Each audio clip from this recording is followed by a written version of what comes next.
Citra satelit yang diambil pada Senin 28 Februari 2022 menunjukkan konvoi besar-besaran militer Rusia di utara ibu kota Ukraina, Kiev. Reuters melaporkan konvoi itu membentang sekitar 40 mil atau 64 km, jauh lebih panjang dari laporan sebelumnya, yakni 17 mil atau 27 km.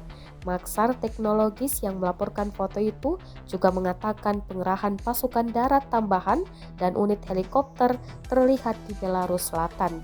Jaraknya kurang dari 20 mil atau 32 km di utara perbatasan Ukraina. Menurut analisa CNN, ratusan tank, artileri, kendaraan lapis baja, dan kendaraan logistik itu dapat dilacak asalnya sesuai jalan yang mereka lalui. Di Ukraina, tepatnya barat laut Kiev, semua jalan menuju ke Belarus. Jalan raya dan jembatan di kota Chernobyl berakhir di Belarus. Setiap jalan utama lainnya di barat laut ibu kota Ukraina berakhir di Belarus yang berbatasan dengan Ukraina Utara. Selama berminggu-minggu sebelum invasi ke Ukraina, Rusia mengumpulkan pasukannya di Belarus. Ratusan kendaraan militer, pesawat, dan helikopter dipindahkan ke bekas negara Soviet itu untuk dengan dalih latihan bersama.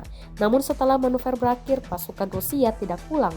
Faktanya, citra satelit dari Maksar menunjukkan bahwa Rusia terus meningkatkan jumlah kendaraan militer, kekuatan udara, serta persenjataan di Belarus. Dari kota Brest di timur negara itu hingga Gomel di barat, pasukan Rusia terus bermunculan di pangkalan udara, di kota-kota, dan bahkan di ladang melalui citra satelit dan di media sosial.